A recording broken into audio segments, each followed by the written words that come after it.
Olá, muito boa noite. Está começando mais uma edição do programa Agrodebate, o programa que de segunda a sexta-feira debate o agronegócio aqui na tela do canal AgroPlus. Obrigado pela sua companhia, ligado aqui no nosso programa. A partir de agora, você fica 1 hora conosco.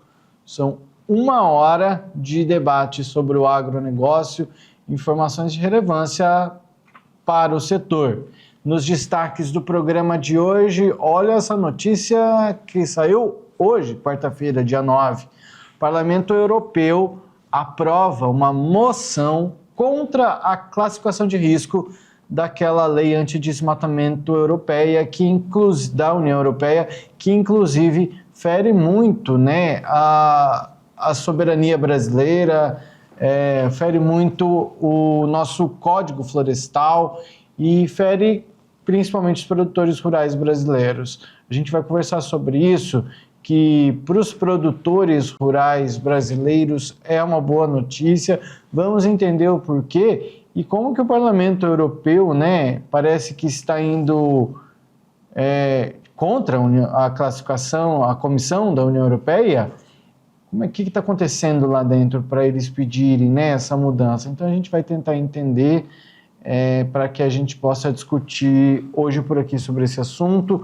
Vamos falar também sobre o combustível, aquela transição energética que a gente vem falando e que o Brasil deve, até o ano de 2030, mudar a quantidade de biodiesel que pode ser acrescentada no diesel, que pode chegar até 20%, né? Hoje a gente está nos 14%, agora no mês de agosto vem para 15%, já foi tudo regulamentado, em agosto a gente sobe para 15%, e a expectativa é de que a cada ano aumente 1%, então até 2030 a gente chega a 20%.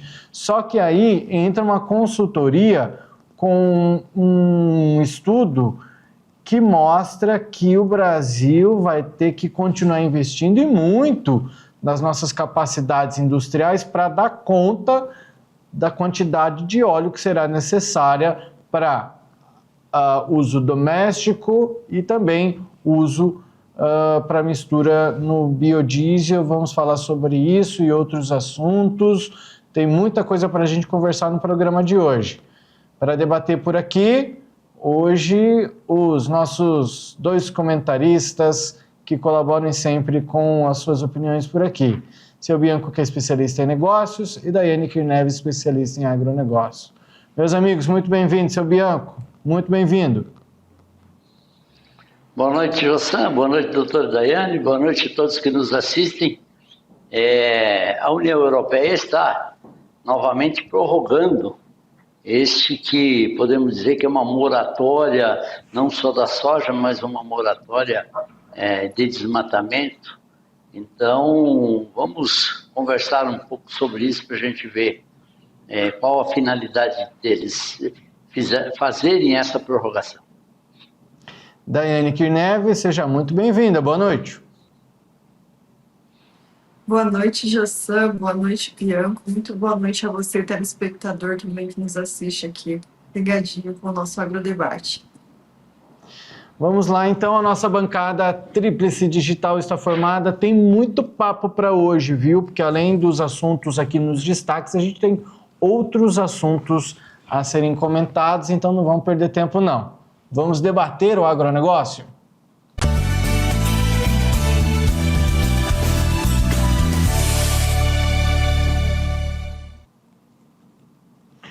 Meus amigos, daqui a pouquinho a gente comenta sobre o Parlamento Europeu, né, sobre essa classificação de risco aí da lei antidesmatamento da União Europeia, mas agora a gente fala sobre uma notícia que a gente já havia comentado por aqui, a gente vai comentar um desdobramento dela. Lembra daquele assunto da faixa de fronteira que a gente debateu por aqui?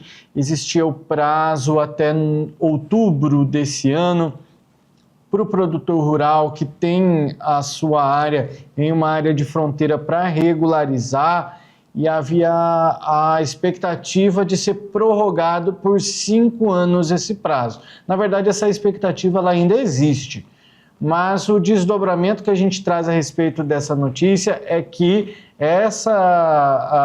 o prorrogamento, né, a prorrogação aí desse prazo até 2030 para regularização de imóveis rurais localizados em faixas de fronteira no Brasil, passou pelo plenário do Senado.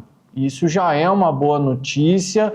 O que é que precisa daqui para frente? Vamos às informações do que é necessário daqui para frente. Agora ele vai ser analisado por comissões e então daí votado no plenário da Câmara dos Deputados depois.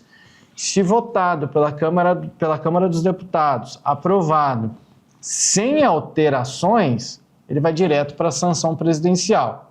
Agora, se na Câmara dos Deputados houverem alterações, volta para o Senado. Mas a gente já tem aí um primeiro passo dado a respeito desse assunto. Vou começar com a Daiane Kirnev para a gente falar sobre isso, Daiane. Você como uma família de produtores rurais, né? Não necessariamente numa área de fronteira, né? Na situação de vocês, né, Daiane? Mas isso é algo que gera algo que a gente sempre falou muito por aqui, insegurança jurídica para o produtor rural, né? Ele precisa fazer uma ratificação, que é uma confirmação de que aquela área de fato é dele, enfim, ele precisa provar que algo que é dele mesmo, né? Mais ou menos essa história que a gente está falando. Jossan, nós trouxemos esse assunto aqui esses dias atrás, porque o prazo era até outubro deste ano para que os produtores de fronteira, de região de fronteira, fizessem essa ratificação. E esse prazo era muito curto, né? Considerando o prazo que o INCRA leva para fazer esses processos de certificação do georreferenciamento, que é um processo necessário para essa ratificação. O que é essa ratificação? Comprovar que aquilo que é seu mesmo. É mais ou menos nesse sentido, né? Vai lá e dá uma positivada, né, na questão de propriedade ou na questão de posse. Então, esse prazo estava muito curto, né? Então, alguns produtores estavam aí correndo contra o tempo. Essa lei, se aprovada, né, já foi aprovada agora pelo Congresso, e se aprovada posteriormente pelos deputados também, ela vai ter uma eficácia muito interessante para os produtores, e muitos vão poder dormir mais tranquilo, né? Levando em conta que esse tipo de confirmação pelo INCRA, ele demora muito, né? Então, a certificação do georreferenciamento no INCRA é um processo que é moroso. Então, tem que, às vezes, também é caro, né? Fazer um georreferenciamento, tem que contratar um engenheiro florestal, tem que fazer todo o processo. É burocrático, muitas vezes é caro, dependendo da quantidade de áreas. E também essa demora, né, que estava gerando muita insegurança aos produtores, tirando o sono de alguns, porque aquela incerteza, né, de não conseguir fazer em tempo esse processo e ainda correr risco da área dele, né, perder a área ou qualquer outro procedimento.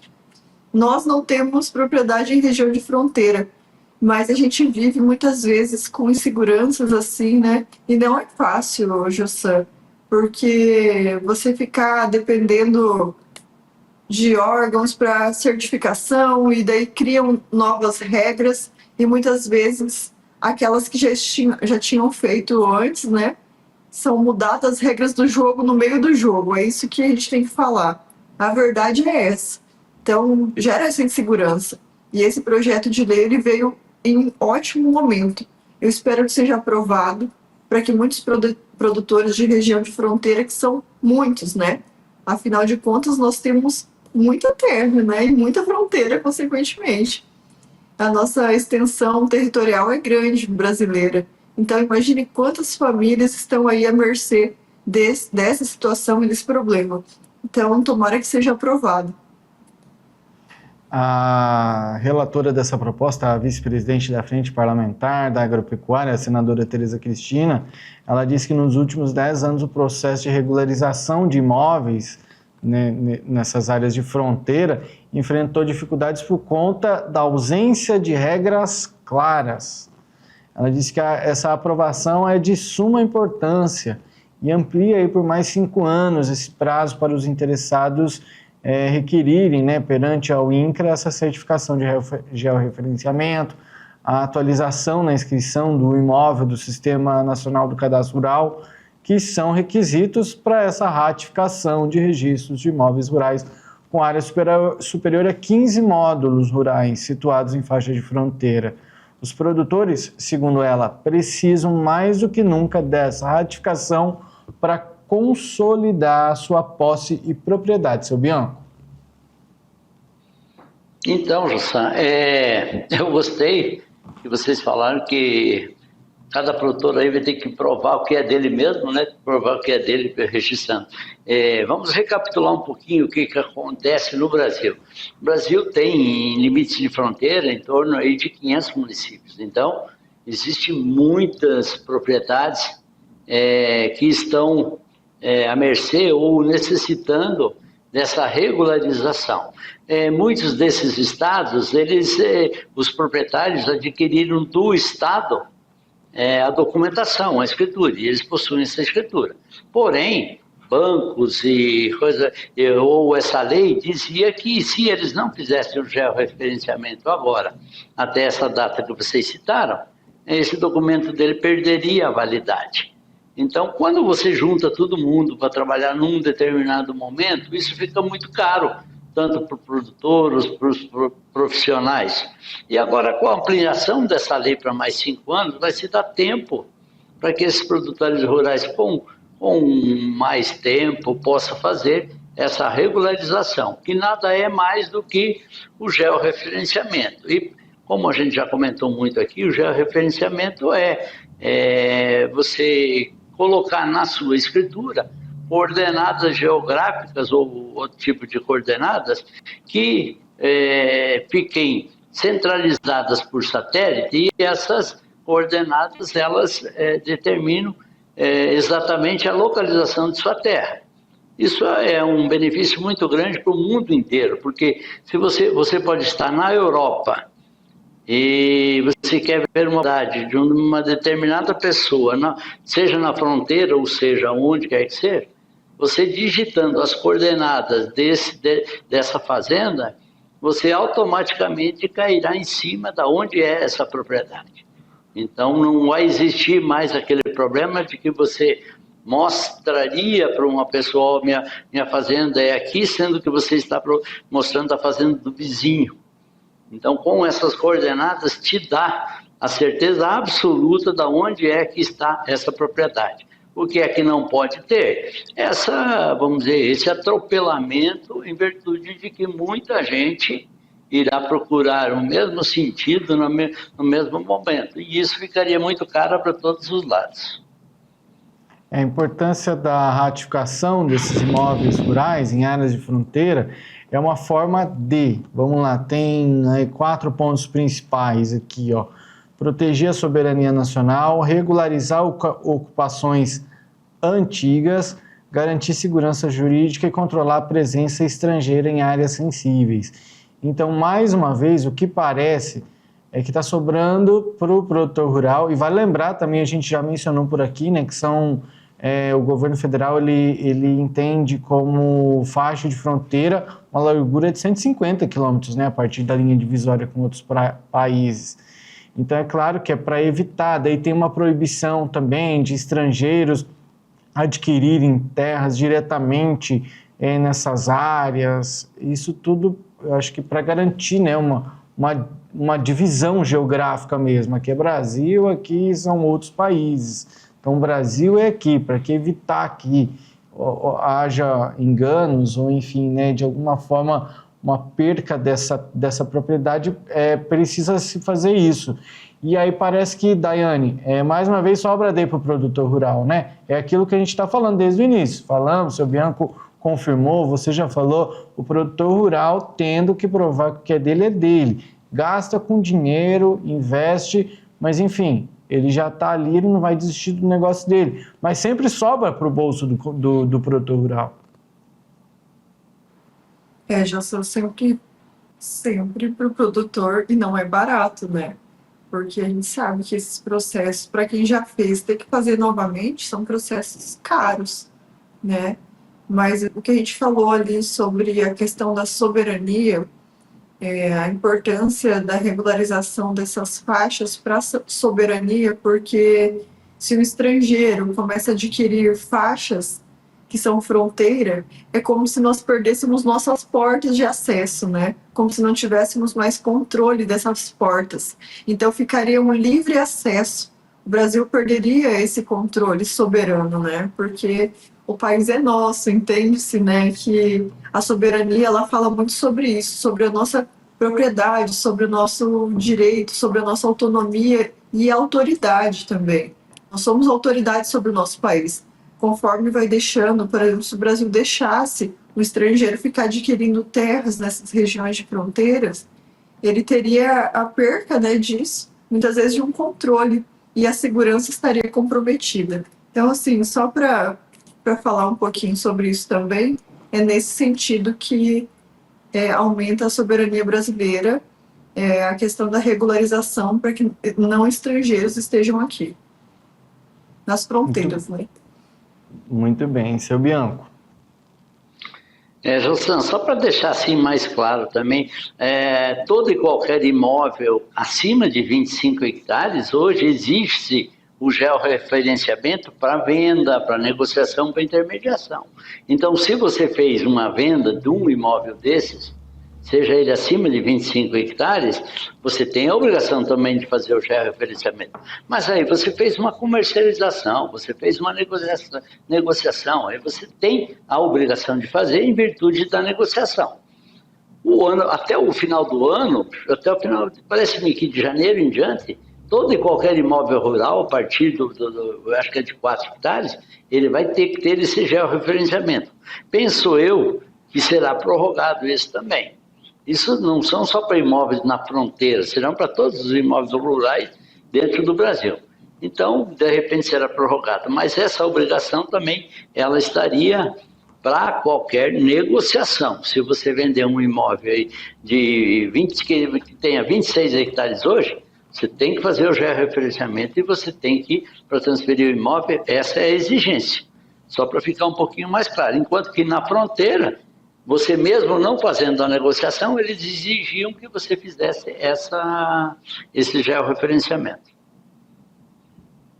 Daiane, um comentário para encerrar?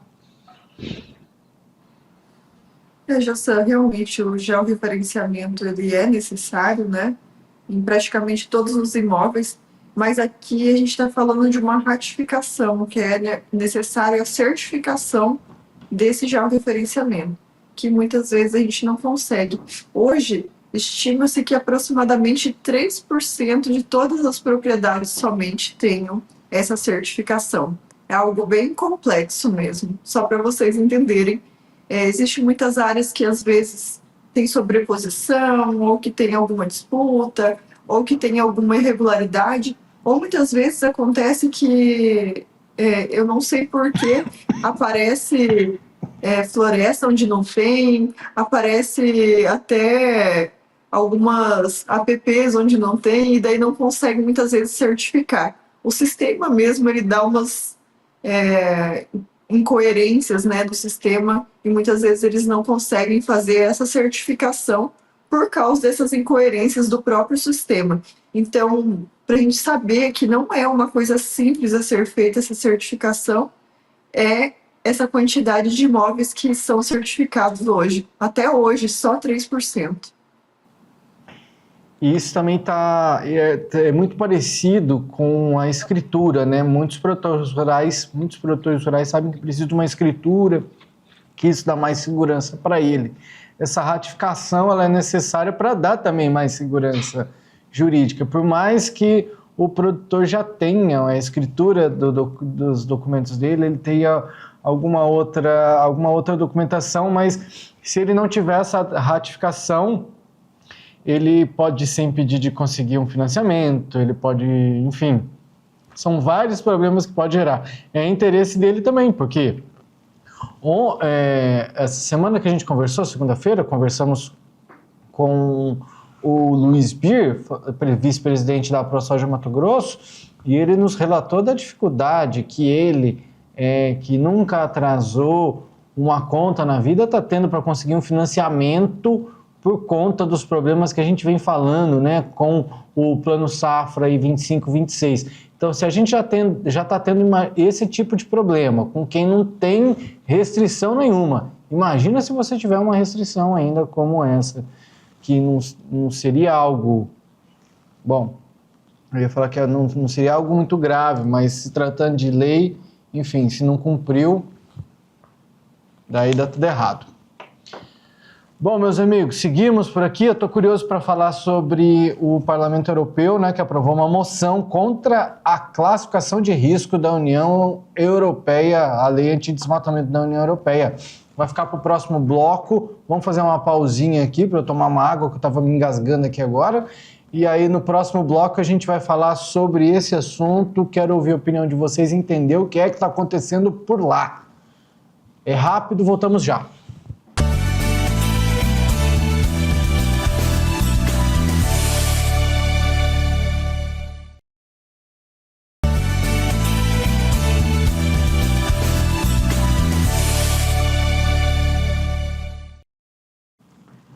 O Agrodebate dessa quarta-feira, dia 9 de julho, está de volta. Você que continua conosco, obrigado pela sua mensagem. Você que chega agora, aqui ó, o Zap Zap do Agrodebate. Manda aí sua mensagem, seu bom dia, boa tarde, boa noite, de onde você fala, a sua sugestão de pauta, por favor.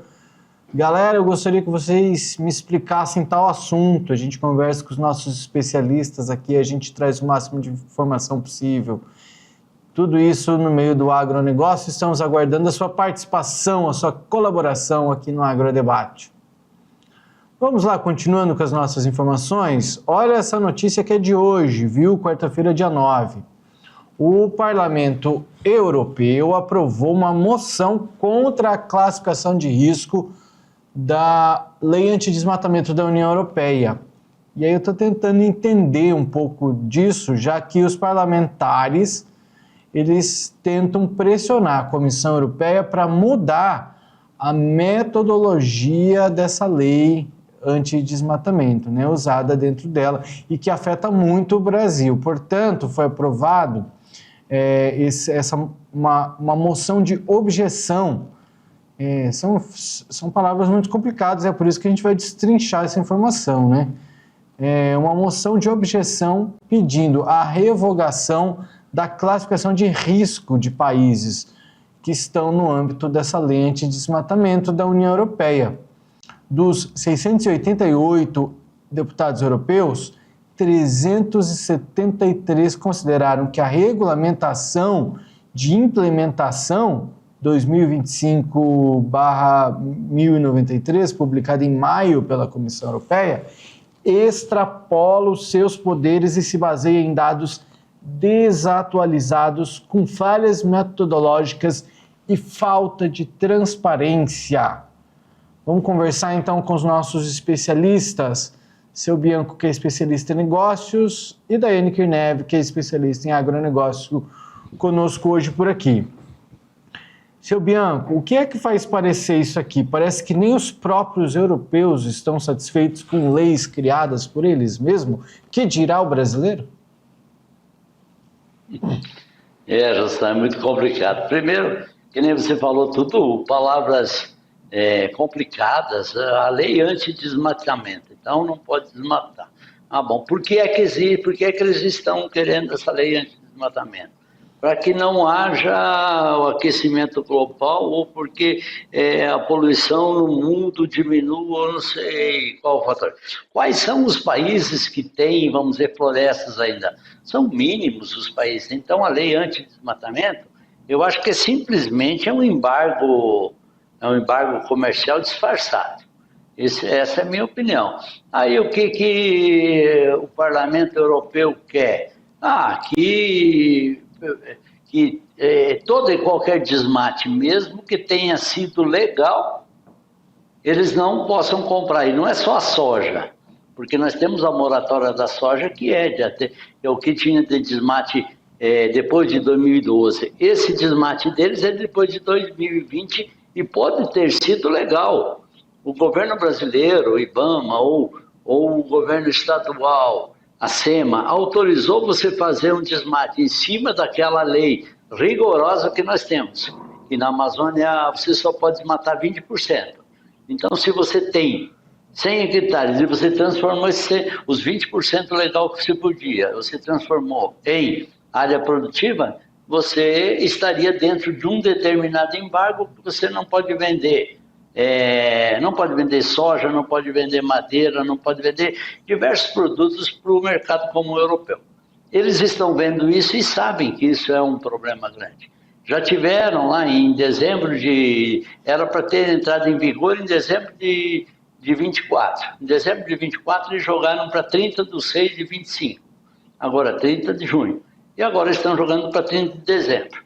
Isso, como te falei, eu acho que é simplesmente uma moratória e que quer prejudicar o país. Não é com o intuito principal de preservação no meio ambiente, porque se fosse isso, eles iriam proibir fabricação de carros, que é o que mais polui, ou indústrias.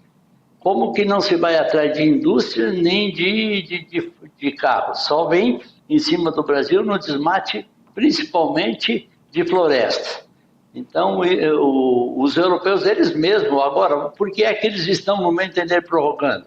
Principalmente porque o Trump também deu esses embargos nos produtos deles, então eles não querem comprar soja brasileira, daí vai faltar soja para eles lá para produzirem o óleo ou produzirem alimento para eles mesmos. Então eles fazem uma lei, mas que eles sabem que eles mesmos estão sendo prejudicados. Daiane, parece que esse termo aí do seu Bianco, né, um embargo comercial disfarçado, para mim, na minha opinião, foi um resumo assim, de toda essa história, porque é o que faz parecer mesmo, né, pela explicação dele. Exatamente, José, está parecendo uma moratória 2, né? Que veio, não faz o menor sentido, vem de outro país para disciplinar outros países, como se os países já não tivessem a sua soberania, né? E precisassem de mais acordo para deixar mais restritiva a nossa legislação. Porque hoje nós já temos nosso Código Florestal. Inclusive, aqui no Brasil já estamos com a lei de reciprocidade para ver qual que é o país que preserva igual o Brasil. Nenhum, né? Mas eles querem colocar uma lei de desmatamento, impedindo ainda que até áreas que são ainda passíveis de abertura não sejam abertas. Mas aqui a gente não está falando nisso, né? Nós estamos falando sobre o Parlamento Europeu, que fez uma moção de objeção. O que é uma moção de objeção?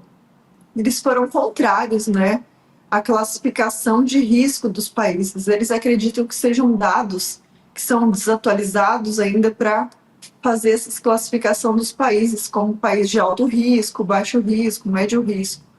Eles acreditam que a classificação deles não está com dados atuais e precisa ter outro tipo de metodologia. Isso seria bom, essa moção foi boa porque prorrogou o início da lei, né, da vigência da lei, mas essa lei continua sendo essa porcaria toda que o Bianco trouxe. Um novo embargo, uma nova moratória da vida. Uma especialista nesse assunto, ela falou que é importante dizer que, por enquanto, isso não significa um cancelamento da classificação de risco, já que não existe esse efeito dentro do parlamento que força a comissão a retirar. Contudo, a comissão precisa entender com os deputados europeus um alinhamento possível para avançar com a legislação. Então, a gente está vendo algo aí que, francamente, eu ainda não consegui entender em que momento que os deputados, onde que está esse embate aí, seu Bianco?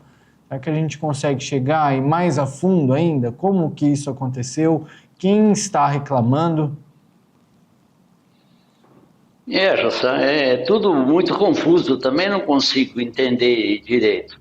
O que é que a gente vê dentro da lei é que se chegasse nesse momento, se não houvesse essa prorrogação, vamos dizer, eu acho que a prorrogação, em virtude dessa moção aí, haveria alguns produtos que nós não poderíamos comercializar para a Europa, que são madeira, soja, carne bovina, cacau, café e borracha, entre outros. Você veja bem, não são só produtos, só a soja como a moratória da soja. Então, a moratória da soja, de repente, em virtude disso, essas empresas da Biob brasileira, elas montaram esse complô, se juntaram para não comprar soja, para terem esse direito, para se promoverem junto ao mercado europeu, dizendo que elas não participam. Se algum produtor brasileiro está plantando soja em áreas derrubadas depois de 2012, que é o que a Biob e a moratória da soja fala, elas não compram delas, elas não participam disso. Então, no meu entender, o mercado comum europeu ou a comunidade europeia, ela, chegando agora no dia 30/6, ela simplesmente diria que não iria comprar nada do Brasil que dentro dessas matérias que eu te falei, né? Dentro de madeira, soja, carne bovina, cacau, café e borracha. Só que não é tão fácil assim você dizer que eu não compro nada num país. E eles vão comprar de quem? De repente falta produtos para eles também, então. Daiane.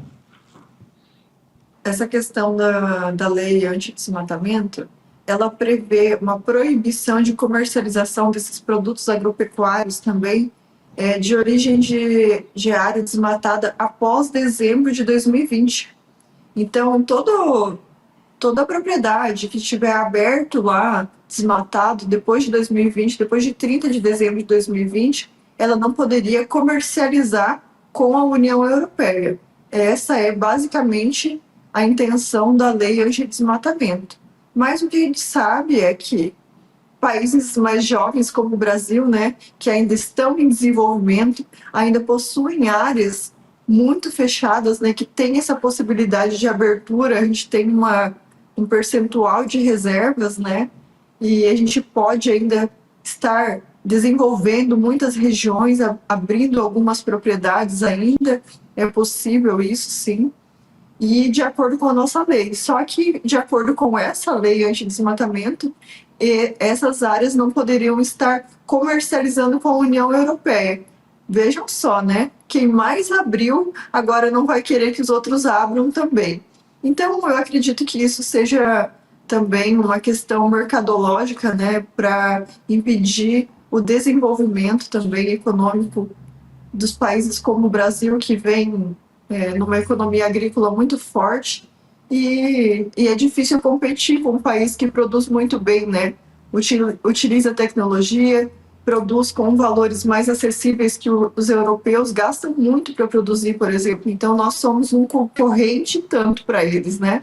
Um concorrente muito duro de embate, porque os nossos preços aqui são difíceis algum país europeu conseguir, né, combater. Eles nem com subsídios do governo não conseguem chegar aos níveis brasileiros. Imagine, então, que eles precisam de algum mecanismo que impeça o nosso desenvolvimento, né? Então, vão se criando esses tipos de acordo que são meramente cartéis comerciais que tentam impedir o desenvolvimento econômico.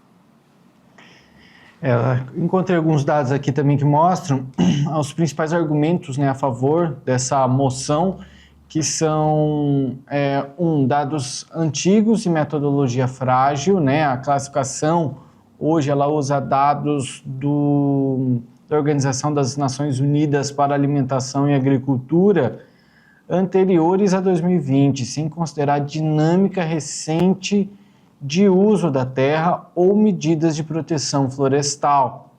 2.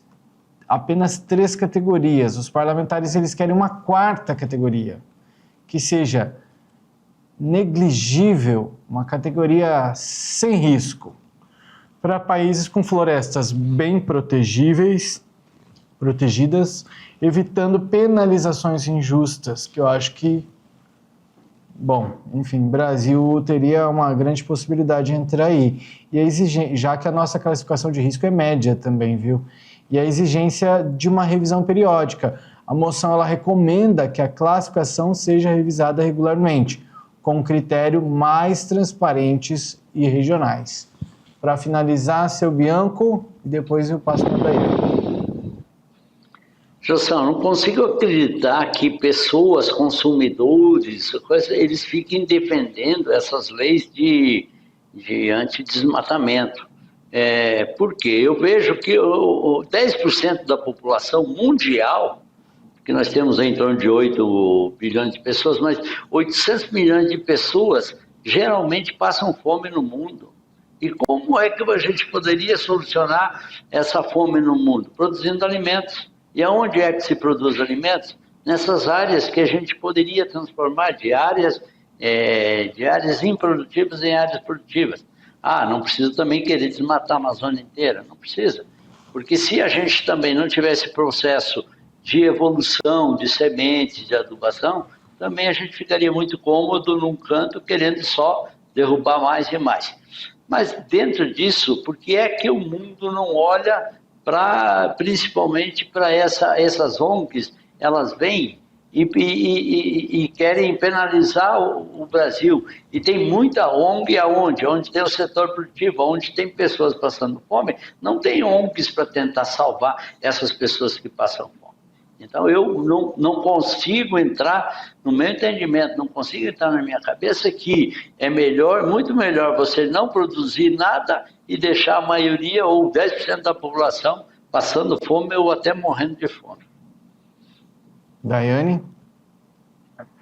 Nossa, esse comentário do seu Bianco, ele impacta muito, né, Justa? Porque enquanto mais a gente fica aí pautando sustentabilidade, sendo que aqui a gente já pratica isso, o que acontece é que cada vez mais vão ficando caros os alimentos, né? Se a gente deixa de produzir em quantidade, é uma lei da oferta e da demanda, como a gente já falou. A base alimentar, ela é feita basicamente nisso, né? Então, essa questão de alimento, realmente ela tem que ser priorizada, porque, afinal de contas, alimento é vida, né? E essas falácias, Jossã, a gente não encontra só com alimentos, a gente encontra até com tecidos. Eles criam-se narrativas que são construídas muitas vezes.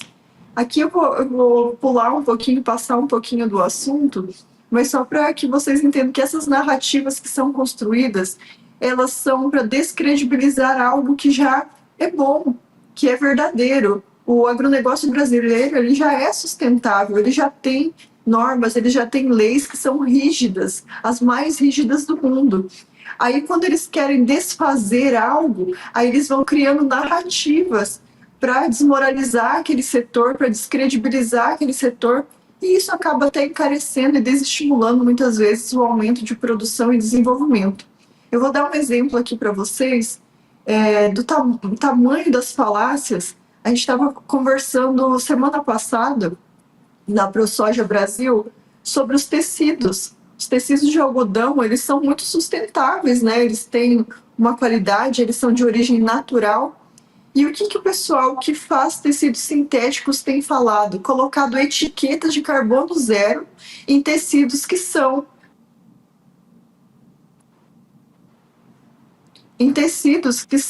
de origem de petróleo.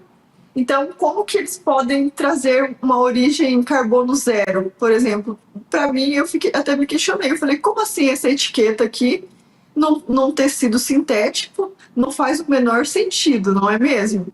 Então, quando a gente começou a verificar e foi pesquisar como que seria carbono zero, porque eles usam a água e a água vem do sistema de tratamento e não sei o quê.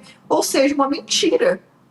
Eles criaram uma narrativa que não faz o menor sentido para dizer que aquele tecido era ecologicamente correto, para descredibilizar o algodão, porque o algodão ele é mais caro do que o tecido sintético. Porém, ele é natural, ele é mais sustentável, é uma fibra de origem natural.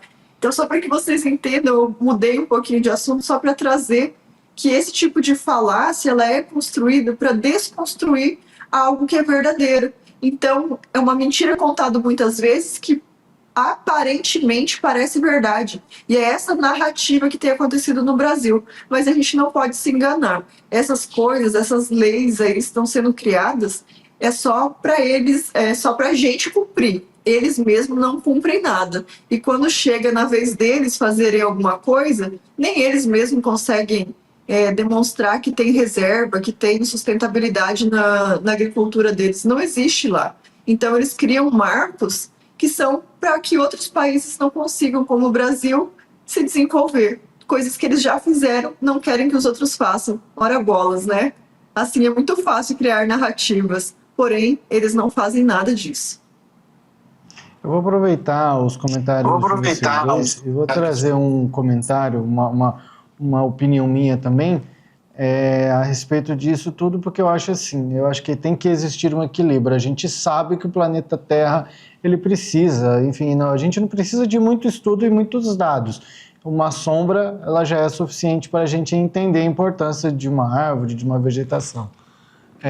Mas o ponto que eu gostaria de chegar é que não falando que o produtor rural está errado ou que o outro está errado. Para mim, todos nós temos que pagar essa conta e não jogar a conta para o bolso de um só. A gente está colocando a conta de todas as florestas mundiais apenas para o bolso do produtor rural. Isso é justo? E se houvesse um fundo que cada coisa que o consumidor, o celular, a garrafinha d'água, o computador, a caneta que eu compre, tem que ter um imposto mundial para que as florestas sejam preservadas. Agora, existem pessoas, ONGs, sejam lá quem for, que reclamam e exigem que o produtor rural mantenha a floresta de pé, mas ele não está colaborando com nenhum real. Eu concordo que as florestas têm que permanecer em pé e que isso é importante. Porém, não dá para ficar tudo para o bolso do produtor rural. Essa é a minha opinião. Vai lá, seu Bianco. Justa, a gente vê muito dessas ONGs a teoria de que isso é a preservação para as novas gerações, ou a preservação para daqui anos e anos, 100 anos, ou algo assim. Uma mata, ela se regenera de 10 a 20 anos, ela volta ao status que ela estava antes. Agora, um plástico demora quantos anos para são 100 ou 200 anos. Então, eu vejo umas teorias assim que eu não consigo concordar. Eu vejo as pessoas reclamarem que a picanha está cara ou que a carne está cara, e na mesma conversa ele fala essa linguagem das ONGs, que você não pode transformar o que é pastagem hoje para a produção de alimentos, porque hoje, se você for produzir o boi confinado, é muito rápido, daí a carne não presta, não sei o quê, só críticas. Então, pessoas sem conhecimento, elas ficam criando, igual a doutora falou, aplicando mentiras que, teoricamente, lá na frente parece que são verdade de tanto que eles falam. Muito bem. Daiane, gostaria de fazer um comentário ainda? Ou podemos encerrar esse assunto? Já sei que a gente tem a capacidade de criar e saber das verdades, né? Buscar mais informação. A gente não pode ser papagaio que fica só repetindo o que os outros falam, né? A gente tem que saber mais a fundo para criticar primeiramente o que acontece, como que é o agronegócio. E você trouxe um ponto aqui que é interessante, né? Muito se fala sobre preservação, mas ninguém quer pagar para isso, né? Então, quem que vai pagar pela minha reserva lá, que tá lá em pé, eu tenho que preservar, eu tenho que cuidar? Tá me dando só prejuízo, não tá me dando lucro nenhum.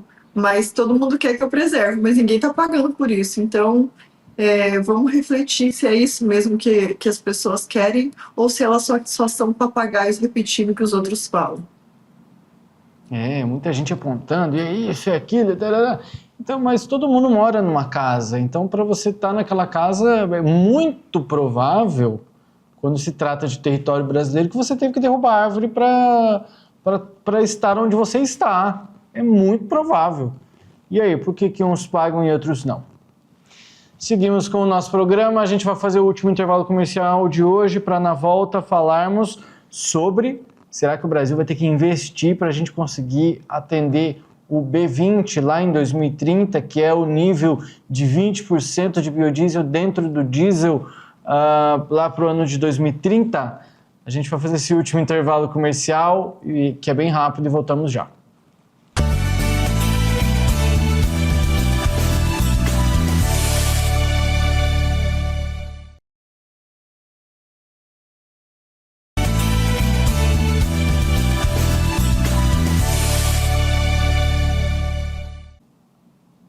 Agrodebate desta quarta-feira de volta, hoje 9 de julho.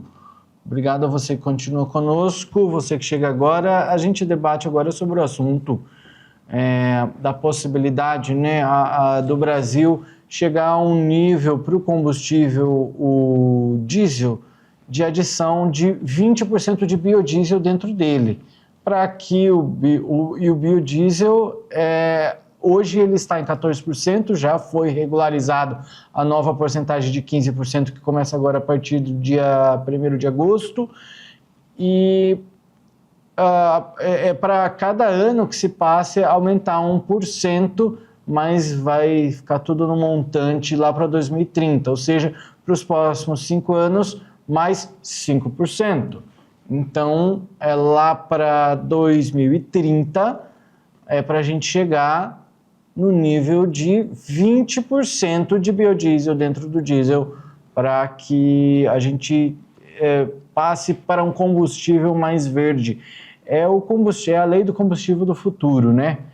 Já vou trazer o seu Bianco e a Daiane Kirnev aqui comigo para que a gente converse sobre esse assunto, porque, meus amigos, vejam bem, uma consultoria, ela chegou à conclusão de que o país ele corre o sério risco de viver um déficit de oferta se não surgirem novos projetos de ampliação de capacidade industrial para o setor. A gente está falando principalmente da soja, né? E o óleo de soja. Existe a possibilidade de competir com o mercado doméstico também aí para o óleo de cozinha que a gente está acostumado a usar. Inclusive, nesse estudo, nesse levantamento feito pela consultoria, essa situação ela pode começar a se apertar aí no ano de 2028, e existe sim essa possibilidade de competir, mas o Brasil exporta boa parte dos seus óleos de soja. E aí a gente poderia deixar um pouco desse mercado para que ele ficasse aqui interno para a gente suprir a necessidade para o combustível. Mas a gente... enfim, são muitas possibilidades, a gente não sabe o que vai acontecer, mas são várias possibilidades. Daiane Kirnev, para você faz algum sentido esse levantamento de a gente precisar investir, até porque também a gente não está falando somente de Brasil, a gente está falando de Brasil e de mundo, e o crescimento populacional e cada vez mais a necessidade de uso de commodities como a soja. Jussan, essa pesquisa, ela trata sobre a industrialização, né? A necessidade da industrialização brasileira para se adequar, inclusive, para esses biocombustíveis, né? Hoje você mencionou que hoje nós estamos com uma mistura aí de 14%, e cada ano ela vai crescer 1%, Jussan.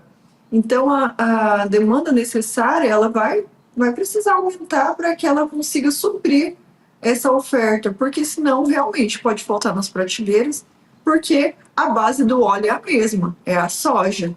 Então, essa é até uma boa notícia, né? Saber que a nossa produção pode ser aumentada, que vai ter uma demanda adequada doméstica, né? Até para suprir a utilização do produto soja, né? E também a necessidade da industrialização, ela é muito recente, muito imperiosa, porque assim, se a gente tem uma venda de produtos que é matéria-prima, a gente muitas vezes perde muito nesse processo, né? Vende mais barato, não tem muito controle. A partir do momento da industrialização, já começa a mudar, né, o cenário. você já tem um produto pronto, ele já agrega mais valor e também dá mais segurança ao produtor que quer aumentar a quantidade de produção, e as produções estão aumentando com a tecnologia também, né? E a gente atendendo e conseguindo deixar essa demanda de produção um pouco mais doméstica, isso é melhor até para o produtor rural, porque ele vai ter essa segurança, muitas vezes, de uma precificação melhor, porque não depende só de mercado externo. E a industrialização, ela traz muitos benefícios aqui para o nosso país, porque a gente consegue agregar valor, trazer novas ofertas de emprego e aumentar as rendas também, né? Porque é um processo que vai trazer uma rentabilidade maior e sem depender tanto do petróleo que vem de fora, né? O petróleo nós importamos ele. Então, a partir do momento que a gente chegar a esse nível de biocombustível, também precisaremos importar bem menos, né, de petróleo para o Brasil. Seu Bianco. Jossan, esse pessoal que fez essa pesquisa aí, a gente tem que dar os parabéns, porque esse pessoal ele está pensando lá na frente, né? Então agora nós estamos indo para 15%, depois ano a ano subindo 1%, até chegar em 2030 em 20%, né? Qual é o grande problema disso hoje? O Brasil exporta muito a soja. E a gente, vamos nos termos comuns, a gente moe pouco a soja aqui. Então, o que é que nós devemos? Devemos nos preparar, porque quando chegar lá em 2030, hoje nós temos uma capacidade ociosa, ou estaria sobrando, né, 8 milhões de litros de soja, de óleo de soja por ano, que poderia ir para o diesel. Mas essa quantidade ela vai ser 5 vezes maior até 2030. Então, quando chegar lá em 2030, se nós não nos precavermos agora, não começar a montar indústrias de moagem de soja, nós chegaremos lá e não teremos a indústria pronta, porque uma indústria dessas leva 2, 3 anos para você montar e começar a produzir. Então não é tão fácil assim como o pessoal fala, não, chegamos lá em 2030, não temos óleo, daí vamos fazer o quê? Teria a condição de você importar da Argentina, mas veja como é incabível de você mandar soja para fora, para daí você vir o óleo, principalmente Centro-Oeste, Mato Grosso, essas produção fantástica de soja e de milho, essas indústrias de óleo têm que estar onde? No pé do plantio da soja. E aí sim, antes de você levar, igual o carnes hoje, antes de você levar 3 quilos de milho e de soja do Mato Grosso levar para o centro consumidor de São Paulo, você leva 1 quilo de carne. A logística, o frete é muito mais barato, chega mais barato lá para o consumidor, o produtor daqui ganha mais dinheiro. Então, essa prevenção desse pessoal é fantástica. E o Brasil, veja bem, nós exportamos 64% de toda a soja que nós produzimos. E moemos aqui 1/3 disso. Tá? A Argentina, você sabe quanto que a Argentina produz? A Argentina produz 1/3 de nós, que ela produz 50 milhões, nós produzimos a mais de 160 milhões, ela produz 1/3 de nós e exporta em óleo 3 vezes mais do que nós. Por que isso? Porque eles se industrializaram, então nós devemos fazer isso. Se prepare, nós temos Mato Grosso, principalmente, nós temos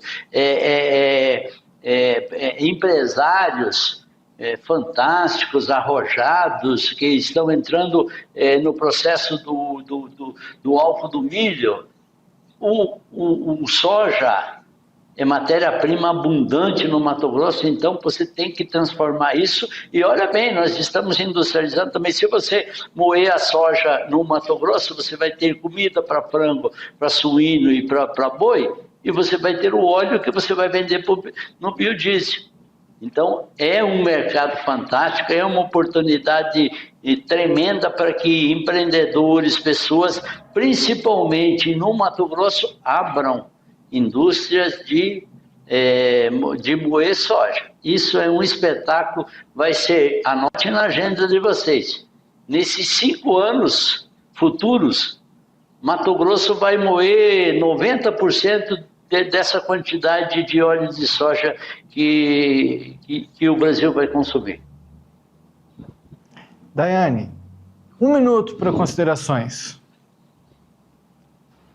É uma consideração muito importante, avaliando até a questão da reforma tributária, algo que vai ser necessário. Afinal de contas, agora, com esse novo ciclo da tributação, os impostos vão para o destinatário final. Então, que nós sejamos os destinatários finais e ficamos com a receita também. Muito bem, hein? Comentou muito bem. E o nosso tempo chega ao fim. O seu Bianco está lá, ó. Gostou também do comentário, viu? Parabéns para a doutora. Parabéns. Agradecendo o senhor, seu Bianco. E dando tchau. E aproveita e fala aí o que tem para falar para a Daiane. Parabéns, Daiane. A gente não tinha visto isso. Você sempre é a par de notícias lá na frente também.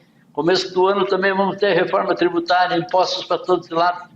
Parabéns por lembrar isso daí. E muito obrigado, Jossam. Muito obrigado, doutora. E obrigado a todos que nos assistiram. Uma boa noite e até amanhã. Daiane, obrigado por hoje mais uma vez. Obrigada, Jossam. Obrigada, Bianco, também. Obrigada a você, telespectador. Tenha uma boa noite. Um beijo para a Lavínia, um beijo para o Pietro.